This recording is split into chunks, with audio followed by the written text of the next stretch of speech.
अच्छा, अम, तो भाई यहाँ पर हमने डी एक्टिविटी, अब हम ओवरलैपिंग की बेसिकली बात कर रहे थे। तो फिर सुन लीजिए, स्टार्टिंग जब हम यानी फॉरवर्ड पासिंग करते हैं तो फॉरवर्ड पासिंग हमेशा स्टार्ट से चलती है और एंड पे जाके ख़त्म होती है। बैकवर्ड पासिंग एंड से लेकर चलती है और स्टार्ट पे जाके ख़त्म होती है। जब हम फॉरवर्ड पासिंग करेंगे तो ऊपर की दो वैल्यूज कैलकुलेट करते हुए जाते हैं, अर्ली स्टार्ट और अर्ली फिनिश। लेट का मतलब होता है बैकवर्ड पासिंग, अर्ली का मतलब होता है फॉरवर्ड पासिंग।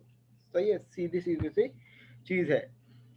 अब उसके बाद सवाल ये हो रहा था, अब आपको एग्जाम में हो सकता है ये वाली एक्टिविटी ब्लैंक कर दी जाए और कहा जाए कि जनाब अब इसका अर्ली स्टार्ट और अर्ली फिनिश कैलकुलेट करके दे दो। अब आपको पता चल रहा होगा कि भाई एक एक्टिविटी यहाँ से आ रही है और उसका उसका अर्ली फिनिश ये है, एक एक्टिविटी यहाँ से आ रही है उसका अर्ली फिनिश ये है। तो अब यहाँ पर ये वाली जो वैल्यू कैलकुलेट होगी वो कैसे करोगे भाई? बी का अर्ली फिनिश 10 भी तो हो सकता था, बी का अर्ली फिनिश 5 भी तो हो सकता था। हमने 10 ही क्यों लिया? ये वाली बात चल रही थी। तो जहरा आप कुछ कहना चाह रही थी, जहरा कहना चाह रही थी या कोई और?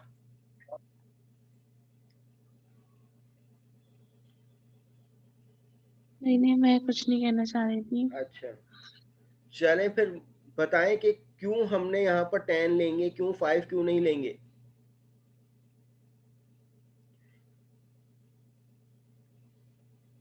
जिसका अर्ली शायद फिनिश जो ज्यादा हाईएस्ट होगा। नंबर होता है, जी जी। जिसका हाईएस्ट एंडिंग पॉइंट होता है उसका। हाँ, जिसका हाईएस्ट अर्ली फिनिश होगा ना, हम उसको कंसीडर करें। जी। सही है, क्योंकि फॉरवर्ड पासिंग से हम ये आइडेंटिफाई करते हैं कि जनाब सबसे ज़्यादा ड्यूरेशन किस एक्टिविटी में लग रहा है, किस बात पे लग रहा है। सही है ना? तो हमने यहाँ पर इसका को 10 इसलिए कंसीडर किया, हम 5 भी कर सकते थे, लेकिन अगर यहाँ पर वैल्यू 5 से कम होती तो हम 5 करते। सही है, तो अब यहाँ पर डी के बाद दो बार कैलकुलेट हो रहे हैं, बी तो हमने कैलकुलेट कर लिया, अब ई की बारी है। अब यहाँ पर नोटिस कीजिए कि भाई ई पर एक नोट डी से जा रही है और एक नोट जी से जा रही है। तो यहाँ पर अगर हम आगे जाके देखेंगे तो हमारे पास यहाँ पर नोटिस कीजिए, इधर भी वही कहानी है। अभी मैं वापस ऊपर वाली स्लाइड में जाता हूँ, कैलकुलेट करेंगे। यहाँ पर नोटिस करो कि ई एक्टिविटी का अर्ली फिनिश, अर्ली स्टार्ट जो है वो 6 क्यों हुआ? 3 या 4 भी तो हो सकता था, तो 5 या 6 ही क्यों हुआ? क्यों? क्योंकि यहाँ पर नोटिस कीजिए, डी से एक एक्टिविटी जा रही है और जी से एक एक्टिविटी जा रही है, जिसमें जिस एक्टिविटी का अर्ली फिनिश ज्यादा होगा हम उसको कंसीडर करेंगे। ये फॉरवर्ड पासिंग में सुन लीजिए स्टूडेंट्स, मिस्टेक मत कर देना फाइनल्स में इस चीज की, क्योंकि मोस्ट प्रोबेबली ऐसा ही सवाल बन के आएगा तुम लोगों को जिसमें ओवरलैपिंग हो रही होगी। वहां पे खुद आइडेंटिफाई करना है तुम लोगों ने, इसलिए मैं बार बार एक चीज को रिपीट कर रहा हूँ। सही है, तो अब वापस चलते हैं ऊपर भाई। अब ये हुआ कि 6 कैसे कैलकुलेट हुआ, क्योंकि इसका अर्ली फिनिश जो है वो इससे ज्यादा आ रहा था, ये हम देख चुके हैं। फिर उसके बाद 12 कैसे कैलकुलेट हुआ? 6 + 7 which is equal to 13, 13 - 1 equal to 12, या आप 5 + 7 भी कर सकते हो तो वो 12 हो जाएगा। इसी तरीके से सो एंड सो फोर्थ। तो इन्होंने यहाँ पर इस एक्टिविटी के सारे पाथ कैलकुलेट करके दिखाए, सारी value, early start of F, early start of, इसी तरीके से early start of E, early finish of E, इस तरीके से कैलकुलेट किया और उन्होंने यहाँ पर इसको कंप्लीट कर दिया। अब उसके बाद इस वाले पाथ की बात हो रही है, जी एच आई वाले पाथ की बात हो रही है। इसकी वैल्यू कैसे कैलकुलेट करेंगे? तो जाहिर सी बात है, जी भी एक पैरेलल एक्टिविटी थी, जी भी एक पैरेलल एक्टिविटी थी, तो इसका भी अर्ली स्टार्ट क्या होगा? जो ए, डी और जी का भी वही होगा। लेकिन इसका अर्ली फिनिश 3 कैसे हुआ? तो 1 + 3 - 1 इक्वल टू 3, या आप 0 + 3 भी कर सकते थे, इट्स अप टू यू। अब यहाँ पर वही बात दोबारा नोटिस कर लो कि ये एक्टिविटी में ओवरलैपिंग हो रही थी, तो उसमें अर्ली स्टार्ट कैसे आया 6, क्योंकि डी एक्टिविटी का अर्ली फिनिश जी एक्टिविटी का अर्ली फिनिश से क्या था, ज़्यादा था। अब एच एक्टिविटी ऐसी है कि जिससे एक्टिविटी कहाँ से आ रही है, यानी जी का एंडिंग। तो एच का अर्ली स्टार्ट 4 कैसे हुआ, क्योंकि जी का अर्ली स्टार्ट क्या था, 3 था, 3 + 1, या आप 3 भी ले सकते थे, इट्स अप टू यू। यहाँ पर 7 कैसे हुआ, 4 + 4 - 1 = 7, या 3 + 4 विच इज इक्वल टू 7। तो इसी तरीके से हमने आई का भी कैलकुलेट कर लिया। तो ओवरऑल देखा जाए तो हमने तमाम एक्टिविटीज का पाथ वाइज जो है वो अर्ली स्टार्ट अर्ली फिनिश जो है वो कैलकुलेट कर लिया। सही है। फिर उसके बाद अब बारी आ गई किसकी, लेट स्टार्ट और लेट फिनिश कैलकुलेट करने की। तो अब यहाँ पे इन्होंने फॉर्मूला भी बताया हुआ है, लेट स्टार्ट ऑफ एक्टिविटी और लेट फिनिश ऑफ एक्टिविटी किस तरीके से कैलकुलेट होगी।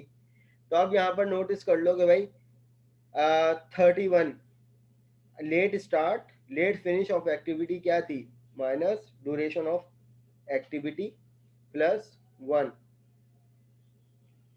तो अब यहाँ पर हमारे पास, अब देखें अर्ली स्टार्ट तो ये वाली वैल्यू थी और अर्ली फिनिश ये वाली वैल्यू थी। अब मुझे इन दोनों वैल्यू में से ये बता सकते हैं कि लेट फिनिश कौन सी वैल्यू है और लेट स्टार्ट कौन सी वैल्यू है। आई गेस लेट स्टार्ट 31 है वेरी और गुड। लेट फिनिश 23 है। अच्छा, नहीं, या देखो लेट स्टार्ट एक्टिविटी जो है वो बेसिकली ये वाली है। अगर देखा जाए तो अगर हम 23 को कैलकुलेट करें तो 23 को कैसे इन्होंने कैलकुलेट किया हुआ है, लेट फिनिश ऑफ एक्टिविटी और ड्यूरेशन सर, ऑफ एक्टिविटी। नहीं सर, 31 नहीं होगी, क्योंकि 31 से हम माइनस करेंगे 9 और फिर +1 करेंगे। हाँ तो 23 होगी ना। अल्लाह, बड़ी कंफ्यूजिंग है। देखो लेट स्टार्ट ऑफ एक्टिविटी, अगर हम यहाँ पर इसकी इस वैल्यू की बात करें ना, तो to calculate the late start finish use the backward passing, we will start from the last activity and move back toward the first activity थी। अगर हम इस पाथ की बात करें तो इस पाथ में अब हम यहाँ से वैल्यू कैलकुलेट करते हुए जाएंगे। तो याद रखिएगा ये वाली जो वैल्यू होगी ना वो होगी हमारे पास लेट फिनिश की वैल्यू। सही है, लेट फिनिश की वैल्यू ये होगी और लेट स्टार्ट की वैल्यू ये होगी। अब लेट स्टार्ट की वैल्यू 23, लेट फिनिश 31 इसलिए हमने कंसीडर किया क्योंकि इस आखिरी वैल्यू हमारे पास ये थी इस एक्टिविटी की, यानी जो इसका अर्ली स्टार्ट होगा ना वो इसका लेट स्टार्ट हो जाएगा। सही है, अब लेट फिनिश हो जाएगा। और अर्ली स्टार्ट किस तरीके से कैलकुलेट होगा, देखो यहाँ पर 23 कैसे आया, 23 लेट फिनिश ऑफ एक्टिविटी क्या था 31, 31 माइनस ड्यूरेशन ऑफ एक्टिविटी क्या था 9, 31 - 9 कितना होगा 22, यही होता है ना। जी, ठीक है, और उसमें 1 प्लस कर दिया, तो लेट स्टार्ट क्या हुआ 23। सही सही सही, गॉट इट। इसी तरीके से अब यहाँ पर देखिए, स्टार्ट -1 हो गया। हाँ अब लेट स्टार्ट क्या था, लेट स्टार्ट -1, लेट फिनिश इसका क्या होगा 22 कैसे हुआ, लेट स्टार्ट क्या था 23। 23, 23 - 1 विच इज इक्वल टू 22। अब यहाँ पर 11 कैसे आएगा, यानी late start of activity B हम कैसे फाइंड आउट करेंगे कि जनाब 12 लेट फिनिश 22 - 12 + 1, 22 - 12 मतलब कितना होगा 10 10, और +1 विच इज इक्वल टू 11, 11। सही राइट। है। अब उसके बाद इसका late finish of activity A10 कैसे हुआ, 11 माइनस -1, 11 -1 यानी late start of precedential activity, previous activity -1, तो 11 -1 विच इज इक्वल टू 10। अब यहाँ पर वैल्यू क्या हुई, यहाँ पर इसकी वैल्यू ये हो गई कि 1 कैसे हुई, तो 10 - 10 + 1 which is equal to 1।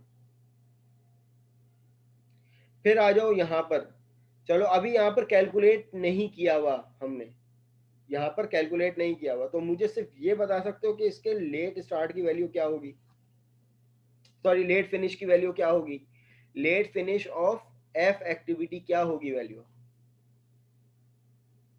Sir इसमें हाईएस्ट नंबर वाला तो नहीं है ना, कि ऊपर से जो नोट आ रही है 31 की या 13 की नीचे से जो आ रही है, उससे इम्पेक्ट तो नहीं पड़ेगा एफ को? नहीं तो फिर इसकी 18 ही होगी। नहीं 31 होगी ना, देखो मैंने यही तो भी पूछा, आपने बोला कि नहीं।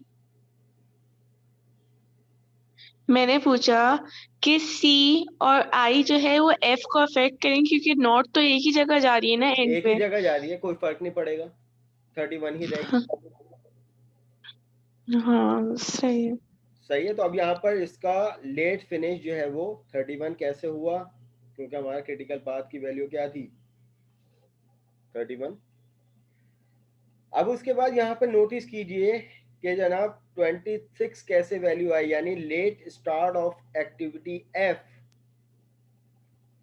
31 -6 करेगा तो 25 हुआ, +1 किया 26 हो गया। 26 हो गया, ठीक है ना। इसी तरीके से अब late finish of E activity 25 कैसे हुआ, क्योंकि late late start start activity of previous activity, late start of predecessor activity -1, 26 -1, right. फिर उसके बाद late start of E activity कैसे कैलकुलेट हुआ, 25 - 7 + 1 विच इज इक्वल टू 19। सही है। अब स्टूडेंट्स यहाँ पर ओवरलैपिंग आएगी, नोटिस कीजिएगा, सही है ना। अगर हम यहाँ पर फॉर एग्जांपल अब डी की बात करें, तो डी में देखो एक नोड इधर से जा रही थी और एक नोड इधर से जा रही थी, तो अब मुझे बताओ कि इसका लेट स्टार्ट क्या होगा, क्योंकि इसकी एक प्रेसिडेंसर एक्टिविटी बी भी बन रही है और इसकी एक प्रेसिडेंसर एक्टिविटी जो है वो ये भी बन रही है ई। तो अब मुझे बताओ हमने late start of D, sorry late finish of D activity 10 कैसे कैलकुलेट किया। सर हमने पार्ट बी का क्यों लिया है? क्योंकि बैकवर्ड में मिनिमम देखते हैं, मैंने याद कम है से कम फॉरवर्ड लेते पे हैं सर। बताया था, फॉरवर्ड पे बताया था, फॉरवर्ड पे क्या था कि हम मैक्सिमम अर्ली फिनिश लेते हैं, फॉरवर्ड पासिंग में मैक्सिमम अर्ली फिनिश लेते हैं, और बैकवर्ड बैकवर्ड पासिंग में में कम से है कम। कम से सर कम। बैकवर्ड में। Yes sir. जी बैकवर्ड में हम कम से कम क्या लेंगे, लेट स्टार्ट लेंगे।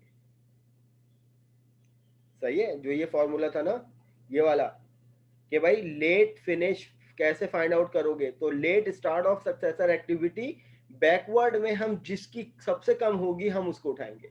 अब यहाँ पे नोटिस कीजिए कि यहाँ पे 19 भी तो था, हमने 11 क्यों लिया, क्योंकि 11 - 1 विच इज इक्वल टू 10, जबकि 19 - 1 हम 18 भी कर सकते थे, लेकिन बैकवर्ड पासिंग में हम जो लेट स्टार्ट होता है ना, जिसका मिनिमम होगा प्रेसिडेंसर एक्टिविटी का, हम उसको ले। सही है। अब इसी तरीके से यहाँ पर भी अभी वो वाली कंडीशन आएगी, अभी देख लीजिएगा, दोबारा क्लियर हो जाएगा।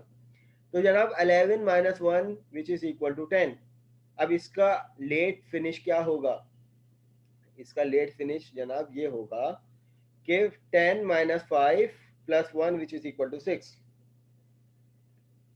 अब स्टूडेंट्स एक चीज और नोटिस करो, जब आप सारी कैलकुलेट कर लोगे ना वैल्यू, जब आप सारी की सारी वैल्यू कैलकुलेट कर लोगे, तो आपको कैसे पता चलेगा, वेरिफिकेशन कैसे होगी कि जनाब ये क्रिटिकल पाथ है। सही है, अब मैं बताता हूँ आपको, पहले हम इसकी आखिरी वैल्यू कैलकुलेट कर लें सारी, फिर उसके बाद देखते हैं। तो अब यहाँ पे देखिए 31 - 6 + 1 विच इज इक्वल टू 26। इसी तरीके से 26 - 1 which is equal to 25, 25 minus 4 plus 1 which is equal to 22। अब यहाँ पे नोटिस करो, अब एक वैल्यू ये आ रही है और एक वैल्यू ये आ रही है जी They preferred एक्टिविटी E. का। एग्जैक्टली अब हम प्रिफेयर किसको करेंगे, ई को या एच को? E को। ई को इसलिए करेंगे क्योंकि बैकवर्ड पासिंग है, और बैकवर्ड पासिंग में जो अर्ली स्टार्ट हम लेट स्टार्ट लेते हैं, वो जिसका मिनिमम लेट स्टार्ट होगा जिस एक्टिविटी का, हम उसको लेंगे। अब मिनिमम कौन सा है, 19 22 19 है, तो 19 minus 1 which is equal to 18, right? Yes, sir. फिर उसके बाद 18 minus 3 plus 1 which is equal to 16। अब ये तमाम वैल्यू तो आपने कैलकुलेट कर ली, कैलकुलेट करने के बाद अब कैसे आइडेंटिफाई करो, चलो हमने तो ये देख लिया था ना कि भाई ये क्रिटिकल पाथ है, तो याद रखिएगा क्रिटिकल पाथ हम सिर्फ इसको देखते हुए नहीं करते कि जनाब आपने नंबर ऑफ डेज कैलकुलेट कर ली और जिसमें सबसे ज्यादा डेज आ रहे हैं, नहीं, ये भी है, लेकिन साथ साथ हमारी वेरिफिकेशन जो है वो सबके अर्ली फिनिश और लेट फिनिश, अर्ली फिनिश और लेट फिनिश की वैल्यू को जब हम हर एक्टिविटी की क्या करेंगे, आपस में माइनस करेंगे, तो जिस पाथ में सारी वैल्यू क्या हो जाए, जीरो हो जाए, सबका फ्लोट क्या हो जाए, जीरो हो जाए। अब for example 31 minus 31 which is equal to zero, 0. 23 minus 23 which is equal to zero, 22 minus zero equal to zero, 11 minus 11 equal to zero. अगर हम इस एक्टिविटी को नोटिस करें तो इसमें हर वैल्यू क्या है, एक दूसरे से सेम है, और जब दोनों के दरमियान हम अर्ली फिनिश और लेट फिनिश इन सब की वैल्यू के दरमियान अगर हम क्या करें, माइनस करें, तो जिस पाथ में सारी वैल्यू जीरो हो जाए वो हमारा क्रिटिकल पाथ है। अब यहाँ पे नोटिस करो 18 minus 31 which is not equal to zero, 13 minus 26 which is not equal to zero, सही है ना? तो इसी तरीके से हर एक्टिविटीज को नोटिस करो, लेकिन इसमें एक पाथ ऐसा होगा कि जिसका सब वैल्यू ऊपर नीचे की वैल्यू को आपस में आप डिफरेंस करोगे तो क्या आएगा, जीरो आएगा, ठीक है? तो ये हमारे पास क्रिटिकल पाथ मेथड इसलिए हुआ क्योंकि इसका तमाम वैल्यू का जब हम फ्लोट करेंगे तो क्या आएगा, जीरो आएगा। तो अब यहाँ पे नोटिस करें, इन्होंने शुरू में एक बात कह दी थी कि भाई ए बी और सी के पाथ को इन्होंने क्रिटिकल क्यों कहा, क्योंकि इनका फ्लोट क्या आएगा, जीरो आएगा। यहाँ पर देख लेते हैं,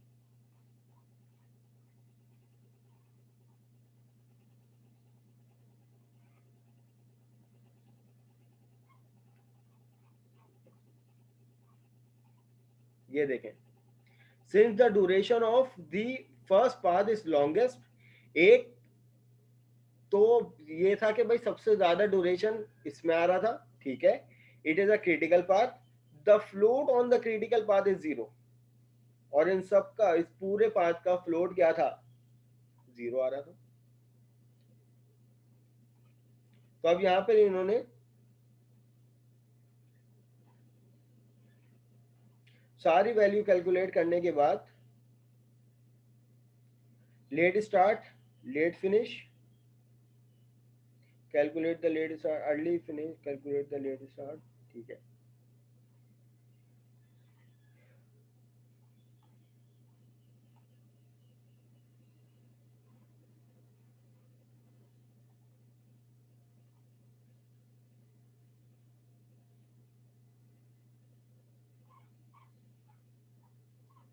ठीक है, ये सारी वैल्यू इन्होंने यहाँ पर कैलकुलेट कर ली, कैलकुलेट करने के बाद आइडेंटिफाई किया कि भाई ए बी सी यानी स्टार्ट ए बी सी और एंड, ये वो पाथ था जो क्रिटिकल था क्योंकि इसमें सबसे ज्यादा ड्यूरेशन आ रही थी और इसका फ्लोट क्या आ रहा था, जीरो आ रहा था।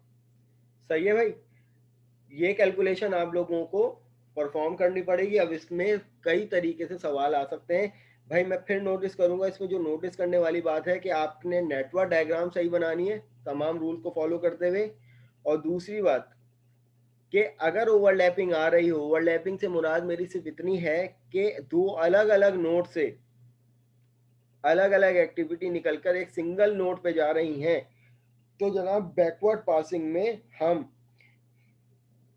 फॉरवर्ड पासिंग में हम मैक्सिमम अर्ली फिनिश की वैल्यू लेते हैं और बैकवर्ड पासिंग में मिनिमम वैल्यू लेते हैं। इस चीज़ को अगर आपके जहन में होगी ये चीज़, तो आप लोग सारी कैलकुलेशन सही कर लोगे, क्योंकि ओवरलैपिंग लास्ट भी मैं देने वाला हूँ। ओवरलैपिंग सिर्फ इसी तरह की, कोई और ज़्यादा कॉम्प्लिकेटेड नहीं होगी। ठीक है, यहाँ तक मुझे बताओ कोई सवाल है तो वही पूछ लो।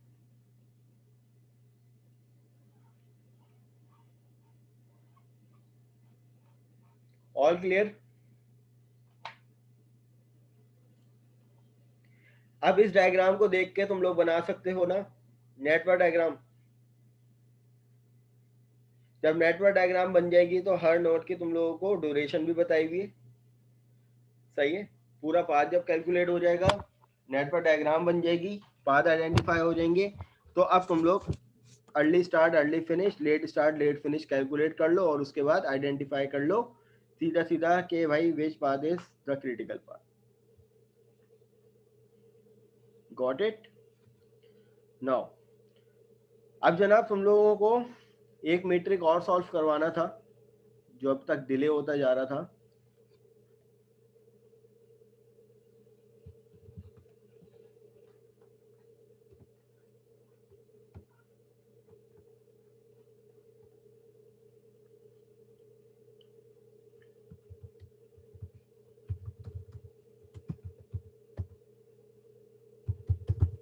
Software quality.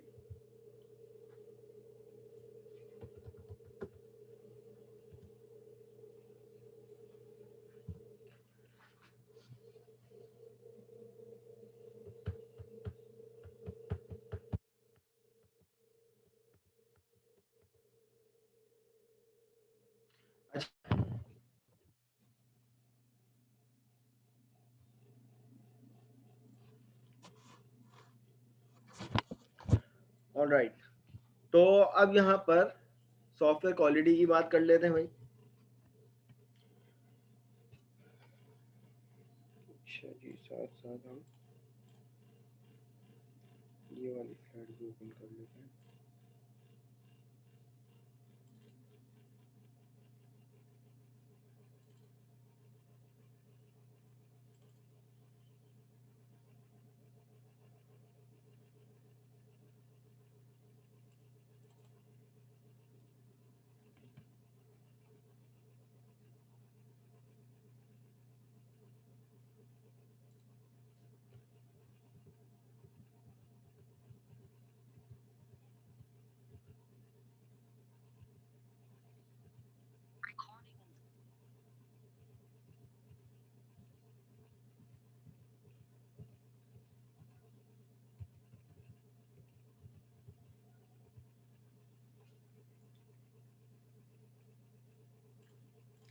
जी स्टूडेंट्स, आप लोगों ने ये वाली टर्म तो सुनी होगी भाई, सॉफ्टवेयर क्वालिटी, या चलो सॉफ्टवेयर क्वालिटी नहीं तो एटलीस्ट क्वालिटी तो सुनी होगी कि भाई क्वालिटी की टर्म क्या होती है।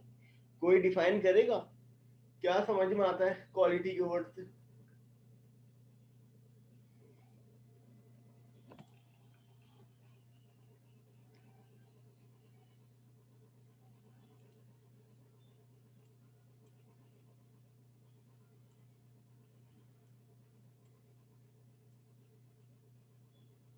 No one?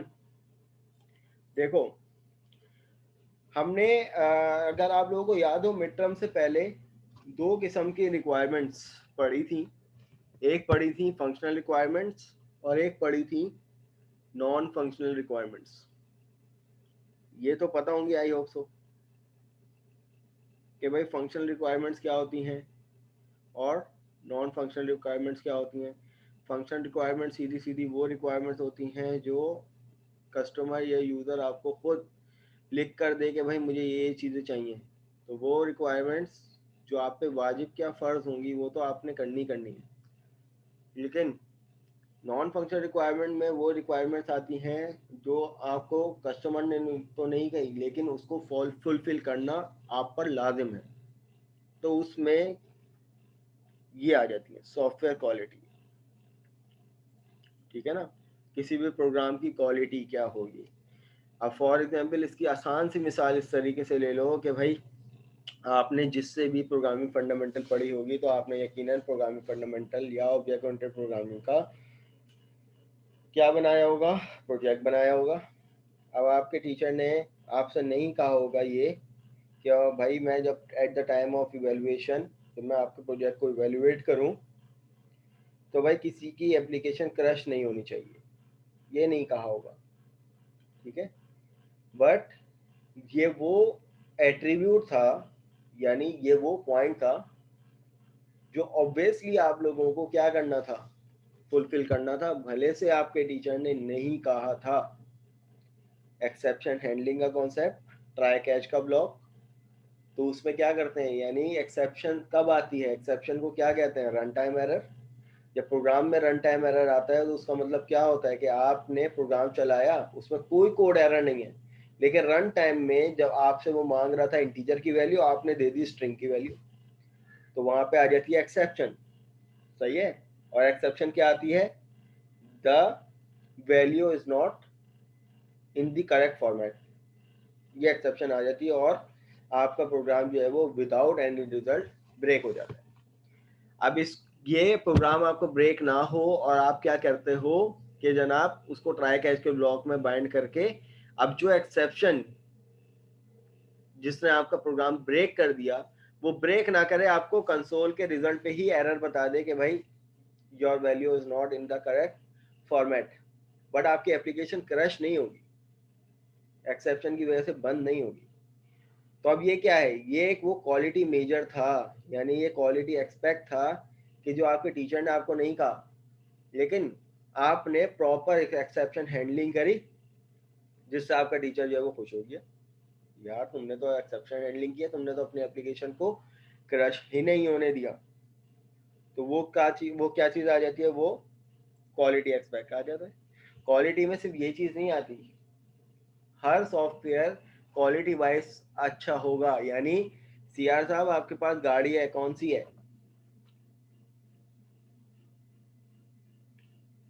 आप कौन सी गाड़ी चलाती हैं सीआर, अवेलेबल है आप?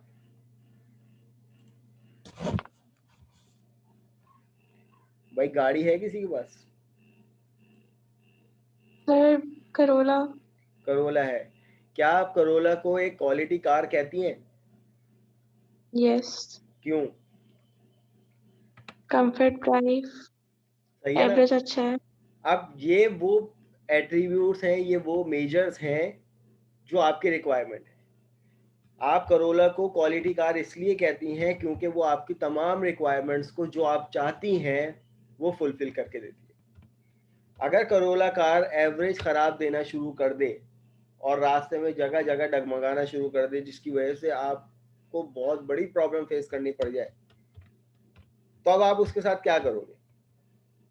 या तो मैं कम दामों में आप उसको बेच दोगे, नहीं, लेकिन फर्स्ट ऑफ आप ऑल अल्लाह ना करे, सेकंड ऑफ ऑल के ऑब्वियसली उसको सेल आउट कर देंगे कर देंगे एंड ना, दूसरी। यानी रखोगे तो नहीं ना बेसिकली। तो आप उस वक्त उसको ये कहोगे कि यार अब ये क्वालिटी मुझे नहीं दे रही, राइट। लेकिन अभी हम कुछ जापानी गाड़ियों में ये एक क्वालिटी एस्पेक्ट से हम एक खामी कंसीडर करते हैं। आजकल आप लोग देख रहे होंगे वो डब्बे वाली गाड़ियां चल रही हैं, हाई मिनी हाईएस की तरह या मिनी कैरी डिब्बे की तरह। हाँ, हसलर जो हो गई हमारी। अब वो गाड़ियां जो है वो हमारे स्पीड ब्रेकर में चलेंगी ना, जो हमारे यहाँ के स्पीड ब्रेकर होते हैं, तो अंदर से नीचे से उस गाड़ियों की बैंड बज जाती है, सही है ना। सर उसका उन्होंने बहुत से आवाज लाइक आती ऐसा। है। जी। जब स्पीड ब्रेकर में हम उन गाड़ियों को चलाते हैं तो उसकी जो निचले का हिस्सा होता है वो ढप करके स्पीड ब्रेकर में लगता है, आवाज आती है बकायदा। तो बड़े आराम से प्यार से हम क्या करते हैं, उस गाड़ियों को स्पीड ब्रेकर से उतारते हैं। ऐसा होता है ना, मेरे ख्याल से सिविक या और गाड़ियों में सर भी उसका होता है। टेम्पररी सोल्यूशन निकाला था इन लोगों ने कि आप अपनी गाड़ी ना थोड़ी सी उठवा दें, तो वो उसको करने के बाद भी गाड़ी लगता है कि बस आधी हो जाएगी कुछ टाइम बाद। हाँ, होता है ना। तो इसका मतलब ये है कि जी। आप इस एक्सपेक्ट से उसकी क्वालिटी को क्या करोगे, निगलेक्ट करोगे या फिर डिग्रेड करोगे। तो क्वालिटी में हर वो चीज आ जाती है कि आप किसी को एक क्वालिटी कार कैसे कहोगे किसी गाड़ी को या किसी बाइक को कि वो सीधा सीधा जब आपकी रिक्वायरमेंट पूरी कर रही है तो इसका मतलब वो एक क्वालिटी कार है। तो इसी तरीके से सॉफ्टवेयर में भी यही है कि वो सॉफ्टवेयर जो आपकी रिक्वायरमेंट पूरी कर रहा है, आपको तंग नहीं कर रहा, तो इसका मतलब वो एक क्वालिटी सॉफ्टवेयर है। ठीक है। अब आप लोगों ने एक टर्म सुनी होगी, डॉलेंस रिलायबल है। अल्हम्दुलिल्लाह यस सबने सर। सुनी होगी। अब अगर पूछ लिया जाए कि रिलायबिलिटी का मतलब किसी को पता है, या रिलायबिलिटी को हम मेजर किस तरीके से करेंगे, या किसी भी सॉफ्टवेयर की रिलायबिलिटी को कैसे जज करेंगे, तो ये पता है किसी को? Sir performance very good. और मेरे हिसाब से तो अगर देखा जाए तो सीआर साहब, परफॉर्मेंस इटसेल्फ एक क्वालिटी एट्रीब्यूट नहीं होगा। क्यों? परफॉर्मेंस, आपकी गाड़ी अगर सही परफॉर्म कर रही है, अच्छा रिजल्ट आपको दे रही है, कहीं बंद नहीं हो रही, तो इसका मतलब वो परफॉर्मेंस उसकी अच्छी है ना। जी। ठीक है। तो performance is also the quality attribute. Performance is also the one of the quality attribute, but reliability also the one of the quality attribute. Availability is also the one of the quality attribute. तो याद रखिएगा, software quality attributes अगर आप लोगों से पूछ लिए जाएं कि जनाब सॉफ्टवेयर के क्वालिटी एट्रीब्यूट क्या होते हैं, तो आप सीधा सीधा कंसाइज वे में ये डिफाइन कर दें कि all non functional requirements are the software quality attributes. बात ही खत्म हो गई। अब What are in functional? If it's non functional, non-functional, the non performance. Functional जितने भी non functional attribute, non functional requirement होंगी, वो सब सॉफ्टवेयर की क्वालिटी एट्रीब्यूट होंगे। नॉन फंक्शनल रिक्वायरमेंट क्या थी, दोबारा सुन लीजिए। वो रिक्वायरमेंट जो ऑब्वियसली आप लोगों ने पूरी करनी है। अगर एलएमएस बना है तो कस्टमर ये नहीं बताएगा कि भाई मेरी फाइल 10 घंटों में अपलोड होनी चाहिए या 10 सेकंडों में अपलोड होनी चाहिए। ऑब्वियसली आप क्या करोगे, उसको ऐसे मैनेज करोगे, ये वाला फीचर आपने खुद देना है, ये इस एट्रीब्यूट को खुद ही कवर करना है कि जनाब आप ज़्यादा टाइम क्रिटिकल ना बने सॉफ्टवेयर। ठीक है। रिलायबल हो। रिलायबल किस फॉर्म में, अब ये रिलायबिलिटी की टर्म में अभी सॉल्व करवाता हूँ, ये पूरा मेट्रिक है। अवेलेबिलिटी भी एक एट्रीब्यूट होता है, स्केलेबिलिटी भी एक मैट्रिक में वो होता है, क्वालिटी एट्रीब्यूट होता है। Performance is also the software quality attribute.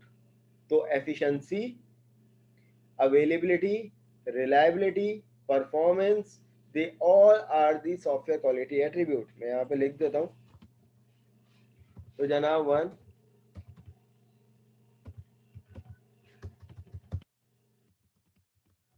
efficiency, number 2, performance, number 3, reliability, number 4,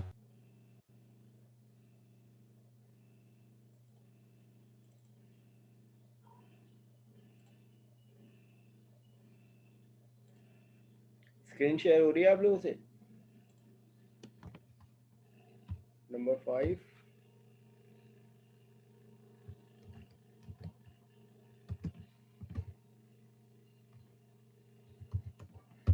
scalability,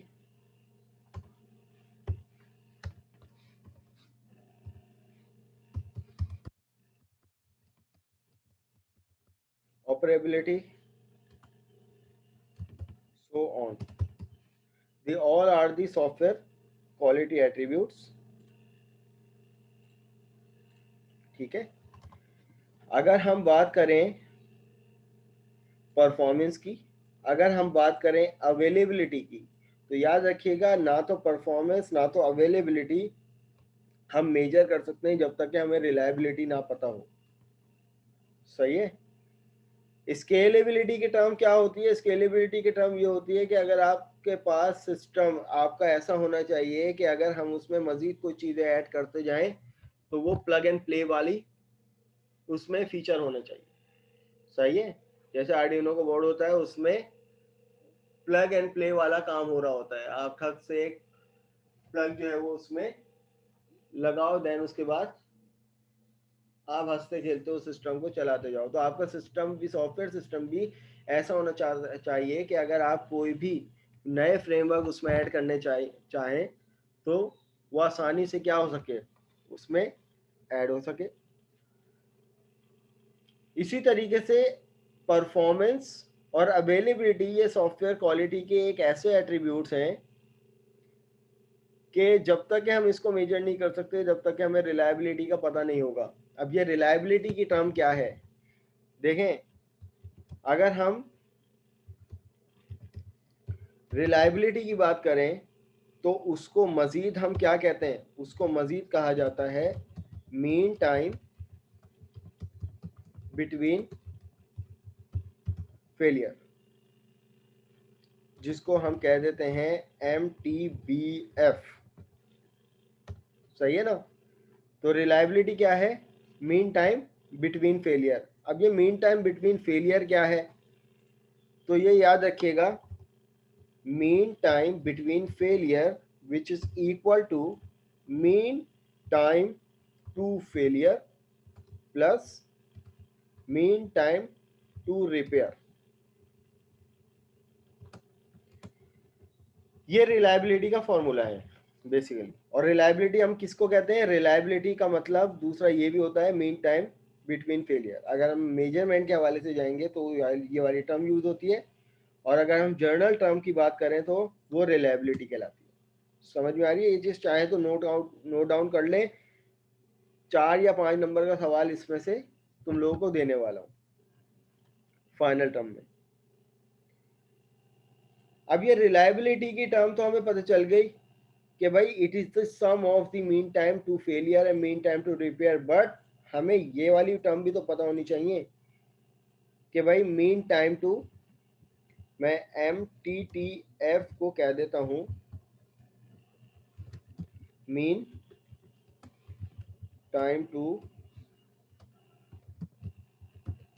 failure, और मीन टाइम टू रिपेयर को मैं कह देता हूं मीन टाइम टू रिपेयर।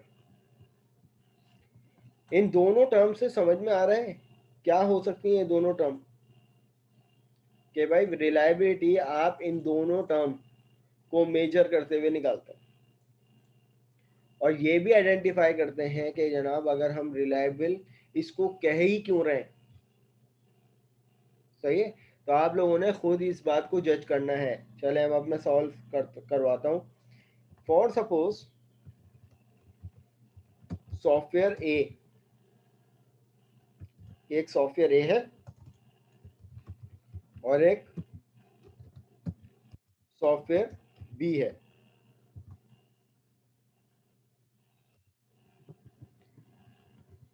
अब सॉफ्टवेयर ए